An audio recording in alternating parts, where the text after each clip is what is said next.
of how this is really a battle of ideas versus just a kinetic battle.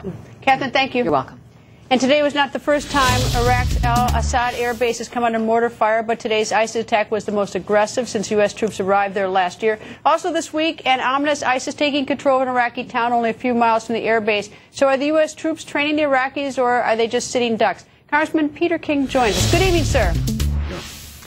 Good evening, Greta. I don't know if you could listen to Colonel Oliver North, but he says our Marines are tough and they're ready and they could handle the base. But then Catherine points out that all we need to do is have one suicide bomber go in there and have even the least bit success, and all of a sudden it changes things. What's your thought on this tonight? Yeah, Greta, I share many of your concerns. Now, this isn't Dien Bien Phu or Khe Sanh. The fact is, those 300 Marines are the toughest guys around, and they are well armed. But the fact that the ISIS attacks today didn't work doesn't mean that it couldn't work in the future. It doesn't mean that something bad couldn't have been done. The fact is, when you have the enemy only 9 miles away, and that's almost like a pool table. I've spoken to troops who have been at that air base, and 9 miles is no distance at all. And so anytime the enemy is 9 miles away from you, that's a lot closer than it was a few days ago. And al-Baghdadi is not a major city, but it's a key city in that it's so close to the airbase. So this, to me, shows the incremental growth by ISIS. And, we mentioned Libya, we mentioned other parts of the region. But, listen, those Marines can handle themselves. But I think that more should be done to take out ISIS, to go after them, whether it's air attacks or whatever.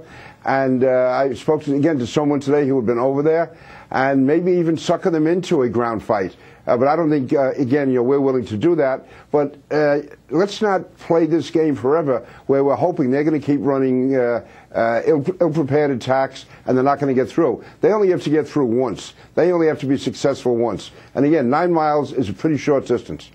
Well, and I mean the other thing too is that it's that creeping. I mean, they're getting closer to us. We're not. The Iraqi forces are not pushing closer to them. The direction isn't the other way around. And it may not be.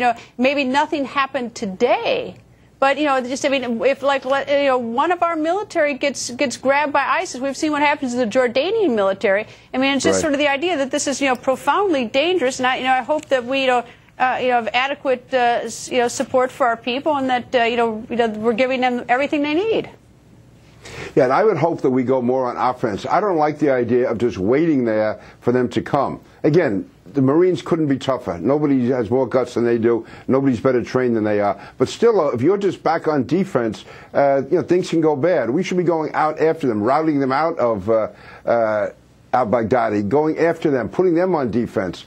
And whether it involves air attacks, whether it involves special forces or whatever, we shouldn't just be sitting there. Again, that's all they have to do is be lucky once, and it would be an absolute catastrophe if anyone was captured or killed on that base. And again, with that type of proximity, I wouldn't be so cavalier about it. Congressman, thank you, sir.